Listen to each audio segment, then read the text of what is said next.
This is Afroeconomics with J.B. Bryan. Afroeconomics is a strategic financial management program designed for the advancement of Black wealth in America and abroad.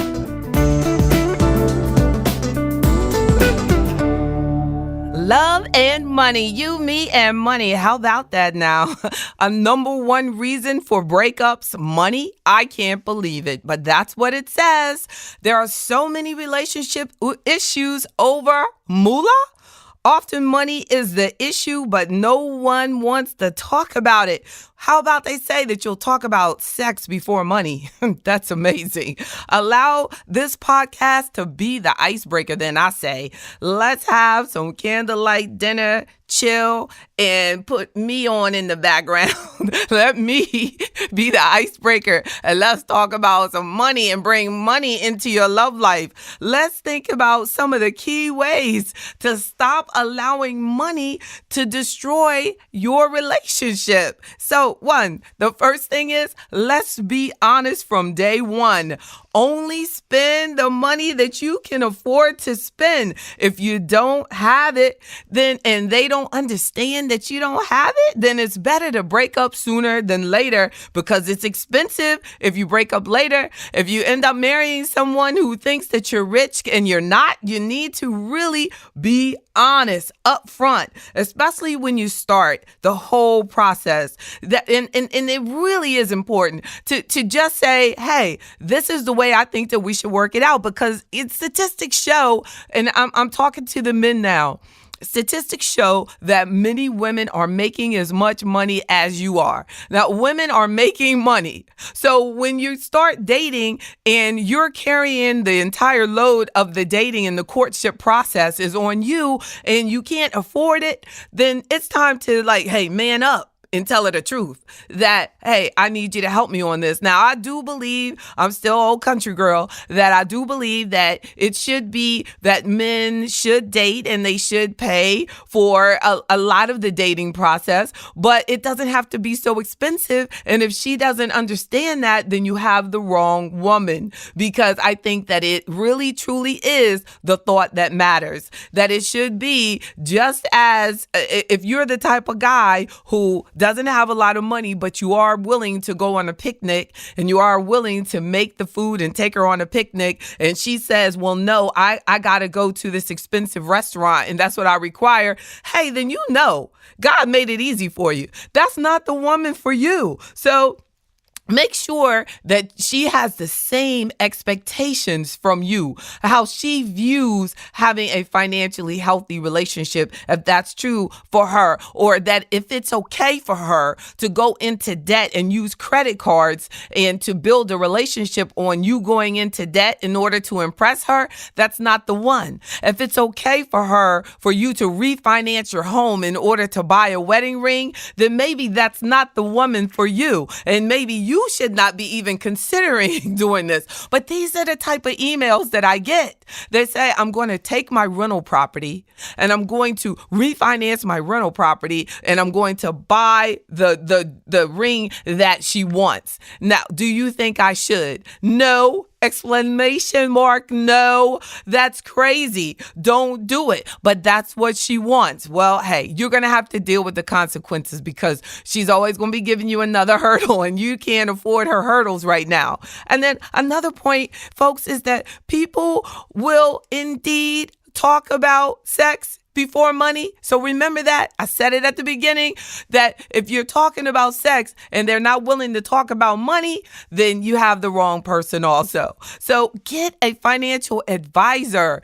So you're really, if you're married or you're thinking about getting married, bring someone like me into your situation. How willing are they to run their credit and look at their financial position, talk to you about their financial goals, to actually partner on that? I know one client that her and her husband were involved in their church, and they did these marriage counseling process, and they made each couple bring in each person before they could get married. They had to show each other their credit report. I think that's important because when you get together, you're acquiring things together. And you don't want to find out that they have tax liens or a tax liability or they owe child support and you're married to the person. You need to know this at the beginning and be honest about your baggage as early as possible. Hopefully, now I'm not assuming that you have baggage because hopefully you don't. But if you do, make sure that you're honest about it, because if you marry, then and you're going to, it's going to come up. It's going to come up. So, and if you can't be honest with that person and they really can't love you for you, it's just like if I were in a relationship and I tried to say that I don't work a lot. That would be a lie. That would be a monetary lie. If I don't work, I don't eat. And I only work on the days that I eat. So that means I work every day. So I tell you, you got to be honest about it. If you're that type of person and you own your own business, then and they have to understand that they're basically having an affair with you because you're already married to your business. They really are. So then create a financial harmony. So this is what I want you to take home. Here's some key things to create financial harmony. One, who is most interested in financial stuff? Who's the financial superstar? There's always one in the family. Hey, it'd be great to have two, but there's always one in the family, and typically they're not the one that's managing the finances. The financial superstar just stands back and talks about how bad you're doing. You have to be humble enough to say, here you go. You handle it. I'm going to allow you to work within your strengths because you're good at that. Do it. Allow your family to grow. Now, all of this is based on having honesty. This is having a strong relationship, and you're going to sit down and say, who is most interested in financial topics and financial issues, and we're going to be open and you're going to handle everything, and you're going to and in exchange for that, you're going to do something else, some other household chore, okay? Now, individual accounts versus joint accounts. Now, we're talking about financial harmony now. You're getting your relationship into financial harmony. So we want to say, should we have individual accounts or should we have joint accounts? Or can we have a joint account and also individual accounts where you really have to decide? I like to think that you will have a joint account for the family bills, and then you will have individual accounts also. But it's up to you. But talk about it. There should be no secrets here. No secrets here. Develop a family risk tolerance score.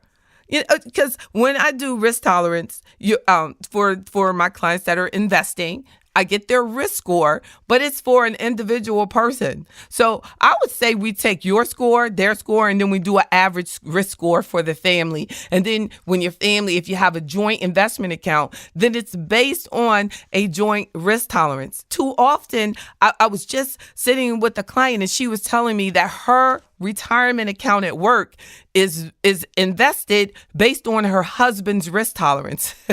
She said, I don't know. I don't even know what it's in. He did that. It's going well. Well, you need to make sure you understand. And that's what I was explaining to her, what she's in and where it is in relation to her individual risk score. And that together we need to look at what the family risk score is when we look at everything together. So also check out your beneficiary forms. Don't you love it? Beneficiary. Say it again. Beneficiary. That can become a sticky point for your love life, but you need to be open about it because too many couples come to a point of an emergency and then they find out. I've been in a situation to see a woman who dated a man for 20 years. He died. They had kids together, and she was not the beneficiary. That's very scary.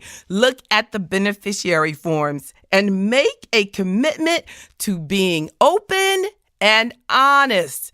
Open and honest. That's the key to a lovely, lovely financial life. We're talking love and money. That's Afroeconomics, and I'm JB Bryan. Hashtag Afroeconomics. Today's podcast was powered by JB Bryan Financial Group, a registered investment advisory firm and the home of Afroeconomics in Virginia, Maryland, Washington, D.C., and New York.